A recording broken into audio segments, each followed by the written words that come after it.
Đàm Tùng Vận thật oan ức, cô ấy bị Hứa Khải kéo vào vụ xì căng đan. Tiết lộ của Từ Lệ Sa đến bất ngờ như sấm sét giữa đêm. Hứa Khải bị tố cáo ngoại tình với bạn diễn khi họ vẫn còn bên nhau. Lúc đó, Đàm Tùng Vận và anh đang hợp tác trong bộ phim truyền hình Em đẹp hơn ánh sao. Trước ống kính, cô khắc họa nhân vật của mình với ánh mắt tập trung cao độ. Không ngờ, chuyện riêng tư của cô lại làm hỏng mọi chuyện, tin tức ập đến như thủy triều. Đàm Tùng Vận không liên quan đến câu chuyện đó, cô chỉ muốn diễn, học thuộc lòng lời thoại. Dưới ánh đèn trường quay, cô lặp lại động tác, mồ hôi ướt đẫm cổ áo. Vụ bê bối của Hứa Khải bị vạch trần, các phóng viên vây quanh cô. Điện thoại của cô liên tục reo, và WeChat Moment của cô bùng nổ. Cô xóa tin nhắn, tắt màn hình và tiếp tục quay phim. Nụ cười trên môi, nhưng bên trong, một dòng nước xoáy cuộn dưới mặt hồ phẳng lặng. Ngành giải trí vốn dĩ hỗn loạn, những lời cáo buộc của Từ Lệ Sa về việc Hứa Khải ngoại tình sắc như dao. Trong thời gian yêu nhau, anh ta đã ngoại tình với một nữ diễn viên khác. Trong thời gian đó, Đàm Tùng Vận dành cả ngày trên phim trường. Cô dậy sớm để trang điểm và về nhà muộn để nghỉ ngơi. Trong những lần hợp tác, họ có rất nhiều cảnh quay chung. Cô thể hiện cảm xúc, trong khi anh ta chơi đùa ngoài đời thực. Sau khi tiết lộ, hàng loạt bình luận trên mạng đổ dồn về. Một số người cho rằng cô biết tuốt, nhưng thực ra cô chỉ miệt mài trên phim trường. Cốc cà phê của cô cạn sạch, và cô không có thời gian để rót thêm. Một trợ lý đưa nước cho cô, và cô gật đầu rồi tiếp tục. Sự việc này đã biến Đàm Tùng Vận thành một vật cản. Cô gánh vác trách nhiệm cho hành động của Hứa Khải. Trong giờ nghỉ quay, cô ngồi dựa vào tường, xoa thái dương. Mắt cô hơi đỏ, nhưng cô không hề phàn nàn. Những người hâm mộ lo lắng đã để lại lời nhắn an ủi. Cô đăng một dòng nhắn đơn giản, cứ tiếp tục làm việc chăm chỉ. Ý nghĩa ẩn chứa sâu xa hơn nhiều. Những quy tắc ngầm của ngành giải trí giống như một tấm lưới vô hình, liên tục giăng bẫy người ta. Đàm Tùng Vận muốn tránh mặt họ, nhưng cô lại bị cuốn vào.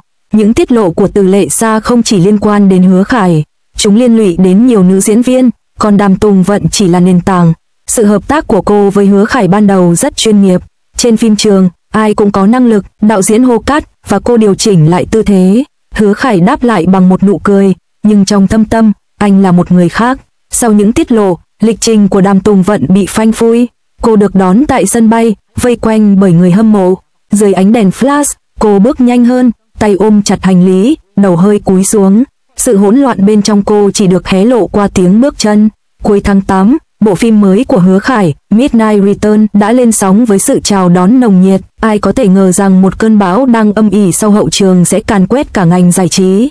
Ngay khi bộ phim đang ngày càng nổi tiếng, một người phụ nữ tên Từ Lệ Sa bất ngờ lên tiếng, tự nhận là bạn gái cũ của Hứa Khải và tung tin chấn động trên mạng xã hội. Cô ta không chỉ công khai mối quan hệ trong quá khứ của họ mà còn tuyên bố sở hữu một kho thông tin gây chấn động có thể làm rung chuyển nhận thức của công chúng. Cô ta chỉ trích thẳng mặt nam diễn viên nổi tiếng và thậm chí còn nhắm vào cả cấp trên của anh ta. Vu Chính, nhiều nhân vật bất ngờ trong ngành Triệu Khánh, Dương Mịch, Hà Thịnh Minh, Đàm Kiến Từ, Đàm Tùng Vận và nhiều người khác đã bị cuốn vào vòng xoáy dư luận. Hàng loạt tiết lộ này được thúc đẩy bởi những mối thù cá nhân đã ngay lập tức gây chấn động Internet. Phạm vi, số lượng cá nhân liên quan và hậu quả sâu rộng vượt xa phạm vi của những lời đồn đại thông thường, gần như xé toạc lớp vỏ hào nhoáng của ngành giải trí. Vào ngày 22 tháng 8 năm 2025, một đêm khuya bình thường đã hoàn toàn tan vỡ.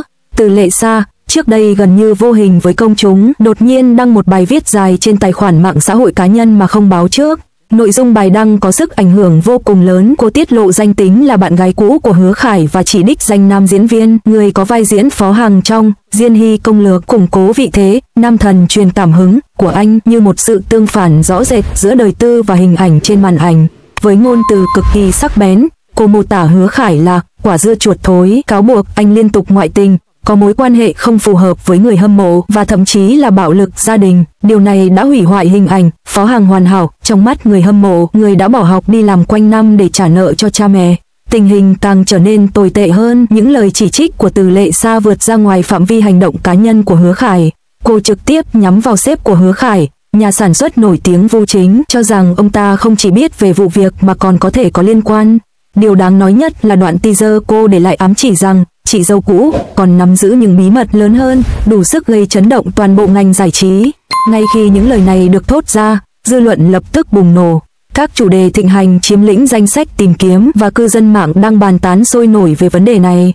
Một số người bàng hoàng trước sự vỡ mộng với hình ảnh Phó Hằng, một số người nghi ngờ tính xác thực của những tiết lộ, và thậm chí còn nhiều người hơn nữa đang điên cuồng suy đoán về bản chất thực sự của bí mật lớn hơn. Hứa Khải, người đã dày công vun đắp hình ảnh truyền cảm hứng, tình cảm và chăm chỉ trong nhiều năm, đã thấy sự rạn nứt đáng kể trong lòng tin sau vụ tấn công ban đầu của Từ Lập Sa.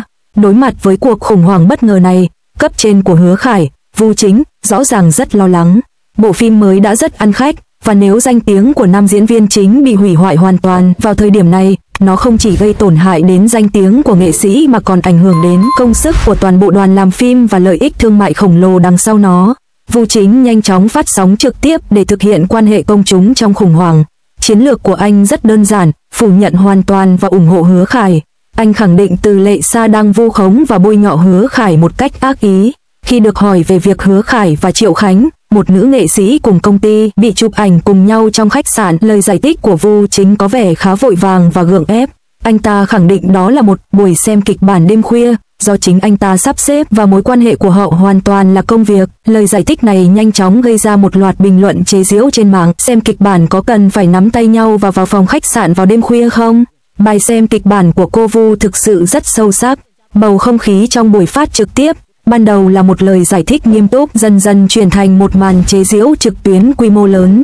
Tuy nhiên, Từ Lệ Sa dường như đã chuẩn bị sẵn sàng, tung ra một đòn phản công dữ dội vào phản ứng của Vu Chính như một khẩu pháo được dẫn đường. Chính xác, cô ta không tập trung vào vụ việc ở khách sạn, mà thay vào đó tiết lộ một thông tin còn gây sốc hơn. Cô ta tiết lộ rằng Hứa Khải đã bàn tán riêng về Ánh Trăng Trắng của Vu Chính là nam diễn viên Hà Thịnh Minh. Tiết lộ này đã giáng một đòn mạnh vào tâm lý của Vu Chính. Trong các buổi phát sóng trực tiếp và cập nhật sau đó, cảm xúc của Vu Chính rõ ràng đã mất kiểm soát, thậm chí còn kích động nói rằng huyết áp của anh ta đã tăng vọt do vụ việc, buộc anh ta phải nhập viện để điều trị bằng đường tĩnh mạch. Những gì ban đầu được dự định là một nỗ lực quan hệ công chúng để làm rõ mọi chuyện cho Hứa Khải đã hoàn toàn biến thành một sự cố tự chuốc lấy thất bại cho sếp của anh ta. Hà Thịnh Minh, bất ngờ bị cuốn vào giữa cơn bão, đã phản ứng hoàn toàn trái ngược với sự dữ dội của Vu Chính. Trước những tin đồn lan truyền trên mạng về Ánh Trăng Trắng của mình, Hạ Thánh Minh không trực tiếp trả lời. Thay vào đó, anh đăng tải một vài bức ảnh chụp mình đang luyện thư pháp lên mạng xã hội, kèm theo dòng chú thích đơn giản 4 chữ: bình tĩnh và điềm đạm. Sự điềm tĩnh này nổi bật giữa những ồn ào của dư luận. Nhưng Internet có một ký ức, thái độ, Phật tử của Hạ Thánh Minh đã khơi mào một làn sóng tìm hiểu trực tuyến. Nhiều bức ảnh cũ chụp hai người thân mật từ những năm tháng đầu đời nhanh chóng xuất hiện. Ảnh chụp Vu Chính dựa vào Hạ Thánh Minh trong tư thế gần như âu yếm, nụ cười rạng rỡ, khiến cư dân mạng gọi anh là một cô vợ trẻ nhút nhát. Thậm chí còn thú vị hơn, trên mạng là một bức ảnh chụp tại một hồ bơi từ thời xa xưa. Trong đó Vu Chính và Hạ Thánh Minh đeo vòng cổ có hình dạng tương ứng là số 0 và 1, được hiểu là biểu tượng của một cặp đôi bí mật. Những hình ảnh bị lãng quên này đã mang một ý nghĩa mới trong bối cảnh hiện tại. Thái độ bình tĩnh của Hạ Thánh Minh dường như là một phản ứng im lặng trước trò hề, khiến toàn bộ tình huống trở nên vô lý. Trong khi đó, Hứa Khải, tâm điểm của cơn bão, vẫn chưa hoàn toàn im lặng. Một số tiếng nói ủng hộ Hứa Khải, có thể từ đội ngũ của anh ta hoặc các bên liên quan, đã cố gắng phản pháo, đăng ảnh chụp màn hình nhật ký trò chuyện chỉ vào bạn gái cũ của một người nổi tiếng trên mạng khác, ngụ ý rằng Hứa Khải là nạn nhân của bạo lực tình dục. Trong một thời gian, Internet tràn ngập ảnh chụp màn hình và clip ghi âm, cả hai bên đều khăng khăng giữ quan điểm riêng, mỗi bên đều khẳng định mình nắm giữ sự thật. Cuộc chiến bạn trai cũ này đã trở thành một trận chiến Rashomon kinh điển trên mạng, khiến người xem hoang mang và không thể phân biệt được sự thật và dối trá. Tuy nhiên, Từ Lệ Sa đã thể hiện khả năng kiểm soát phi thường trong suốt tình huống hỗn loạn này. Sau khi tiết lộ thông tin quan trọng gây chấn động dư luận, cô đột ngột tuyên bố đình chiến, nhưng đồng thời cũng để lại một điềm báo đáng lo ngại hơn. Trong 2 tuần nữa, sẽ còn nhiều tin tức chấn động hơn nữa được tiết lộ. Mối đe dọa chưa được giải quyết này như lưỡi gươm Damocles treo lơ lửng, khiến tất cả các bên liên quan đều căng thẳng và cơn khát tin tức của công chúng lên đến đỉnh điểm. Ngay cả một số nhà báo giải trí kỳ cựu cũng cảm nhận được điều gì đó bất thường, ám chỉ một cách tinh tế trên mạng xã hội rằng Hứa Khải có thể đang phải đối mặt với một làn sóng xung kích chưa từng có trong sự nghiệp của mình. Sức mạnh hủy diệt của cơn bão do Từ Lệ Sa gây ra đã vượt xa những hận thù cá nhân, tác động của nó lan rộng đến mức có thể được mô tả là cấp độ hạt nhân. Gánh nặng của tác động là một trò chơi đoán mò trên toàn quốc. Trong những tiết lộ của mình, Từ Lệ Sa tiết lộ rằng Hứa Khải đã bình luận riêng về nhiều người nổi tiếng trong ngành. Tuy cô không trực tiếp nêu tên, nhưng việc đưa vào một số họ hoặc manh mối đặc trưng Ví dụ, một nữ diễn viên họ Y, một nữ diễn viên mặt trẻ thơ họ T, một nam ca sĩ kiêm vũ công họ T, và một diễn viên trẻ mạnh mẽ họ H, đã đủ khiến cư dân mạng tinh ý phải điên cuồng tìm kiếm danh tính. Những ngôi sao hạng A như Dương Mịch, Đàm Tùng Vận, Đàm Kiến Từ và Hoàng Cảnh Vũ nhanh chóng lan truyền trong danh sách đồn đoán. Hiệu ứng, cứ nhắc đến là biết liền, này thật đáng sợ. Ngay cả khi Từ Lệ Sa không tiết lộ bất kỳ thông tin bẩn, thực chất nào về những nghệ sĩ này, thì việc bị cuốn vào vòng xoáy tranh cãi cũng đủ gây áp lực và căng thẳng to lớn cho họ và ekip của họ. Trong thời đại mà lượng người xem là thượng đế, bất kỳ mối liên hệ tiêu cực nào cũng có thể gây ra sự phản đối kịch liệt từ người hâm mộ, dẫn đến thái độ chờ đợi và xem xét các hợp đồng quảng cáo, hoặc thậm chí là hủy bỏ các dự án hợp tác. Không nghệ sĩ nào muốn trở thành xu hướng theo cách này. Một cảm giác hoảng loạn lan rộng trong ngành, khiến mọi người đều cảm thấy bất an, không biết liệu mình có phải là người tiếp theo bị vợ quỷ vạch trần hay không. Những tổn thất về mặt thương mại thậm chí còn trực tiếp và tàn khốc hơn. Bộ phim ăn khách Midnight Return của Hứa Khải vốn được khán giả và đội ngũ sản xuất kỳ vọng rất lớn, ngay lập tức trở thành trò cười. Các bình luận tràn ngập những câu đùa cợt, nhân vật của Phó Hằng sụp đổ như một bài học thực sự. Đổi tên bộ phim này thành Midnight Return, The Collapse of the House thì hợp lý hơn, và xem Hứa Khải vào vai nam chính giàu tình cảm như xem phim tài liệu vậy. Tư duy của khán giả đã trải qua một sự thay đổi tinh tế nhưng tai hại, từ việc theo dõi bộ phim sang việc xem diễn xuất của nam diễn viên chính với xu hướng tìm lỗi và bàn tán. Đây chắc chắn là một đòn giáng mạnh vào danh tiếng, lượng người xem, doanh thu bản quyền và sự phát triển của các phim phụ sau này. Công sức và sự đầu tư đáng kể của đội ngũ sản xuất đang có nguy cơ bị lãng phí do khủng hoảng đạo đức cá nhân của nam chính, chưa kể đến các chương trình tạp kỹ, hợp đồng quảng cáo và các dự án sắp tới có sự tham gia của Hứa Khải, vốn đã được xác nhận hoặc đang trong quá trình đàm phán. Họ ngay lập tức trở thành một vấn đề nóng hổi với các đối tác tranh giành khoảng cách hoặc khẩn trương đánh giá rủi ro với nguy cơ bị thay thế, đình chỉ và chấm dứt hợp đồng đang hiện hữu. Các thương hiệu đã trở nên nhạy cảm hơn bao giờ hết với những rủi ro đạo đức của nghệ sĩ, tuyệt vọng để tránh họ vì sợ làm hỏng hình ảnh của họ. Trong chiến dịch bừa bãi này, một số trường hợp bị bắt gặp giữa làn đạn đã trở nên nực cười.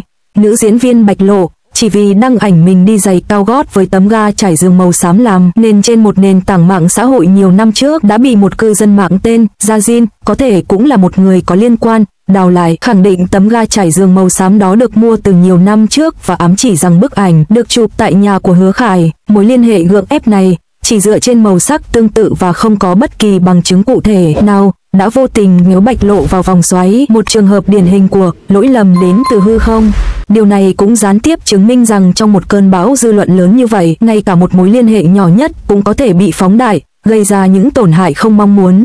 Vụ việc của Hứa Khải tưởng chừng như là một trò hề xuất phát từ mâu thuẫn tình cảm cá nhân, thực chất giống như một tia sáng chói lọi xuyên thủng những vấn đề sâu xa đã tồn tại từ lâu trong ngành giải trí, được che đậy bởi vẻ ngoài hào nhoáng. Nỗi đau cốt lõi chắc chắn là sự mất kết nối nghiêm trọng giữa nhân vật và thực tế. Hứa Khải không phải là trường hợp cá biệt. Trong ngành công nghiệp này, việc tỉ mỉ xây dựng một nhân vật từ lâu đã là một nghệ thuật được công nhận rộng rãi. Các công ty quản lý đầu tư nguồn lực khổng lồ để xây dựng hình ảnh lý tưởng cho nghệ sĩ của họ trong mắt người hâm mộ, chăm chỉ, truyền cảm hứng, tận tụy và tích cực.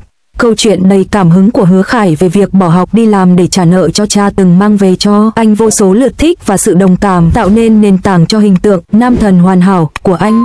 Tuy nhiên, khi sự tương phản rõ rệt giữa hình ảnh hào nhoáng trên sân khấu và đạo đức cá nhân thiếu sót, thậm chí là hành vi lệch lạc đằng sau hậu trường, thì phản ứng dữ dội từ sự sụp đổ này thật tàn khốc.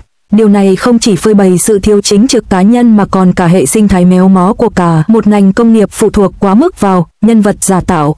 Khán giả trả tiền cho những nhân vật này và các nhà đầu tư vào chúng. Nhưng khi những nhân vật này tan vỡ, mọi sự thịnh vượng được xây dựng trên cát lún đều sụp đổ ngay lập tức. Sự việc này đóng vai trò như một lời cảnh tỉnh vang dội cho những ai bị ám ảnh bởi trò chơi nhân cách, một hình ảnh hoàn hảo mà không có sự hỗ trợ của một nhân vật chân chính, cuối cùng chỉ là một tòa lâu đài trên không, sớm muộn gì cũng sụp đổ. Cách xử lý khủng hoảng quan hệ công chúng của Vu Chính trong sự việc này là một ví dụ tiêu cực. Ông ta vội vàng hành động, cố gắng bảo vệ vị trí của mình bằng những lời phủ nhận kịch liệt và những lời giải thích xa vời, chẳng hạn như thảo luận kịch bản đêm khuya. Thay vì xoa dịu tình hình, vô số sai sót về mặt logic, những cơn bộc phát cảm xúc, tuyên bố rằng ông ta tức giận đến mức phải nhập viện, và việc tiết lộ thêm các sự kiện lịch sử, bao gồm cả mối quan hệ mờ ám với Hạ Thanh Minh, đã làm tổn hại nghiêm trọng đến uy tín của chính ông ta và thậm chí còn phản tác dụng. Điều này phản ánh sâu sắc sự thiển cận của một số công ty quản lý nghệ sĩ và sự thiếu năng lực ứng phó khủng hoảng của họ. Trong thời đại thông tin Internet minh bạch cao độ, việc phớt lờ sự thật và cố tình che đậy vì lợi ích ngắn hạn thường phản tác dụng. Nó không chỉ không thể cứu vãn nghệ sĩ mà còn có thể kéo công ty và các dự án liên quan vào vực thẳm. Điều này đóng vai trò như một lời nhắc nhở cho ngành công nghiệp. Cốt lõi của quan hệ công chúng khủng hoảng nằm ở sự chân thành và chiến lược, chứ không phải những màn che đậy thô thiển và những lời phủ nhận thẳng thừng.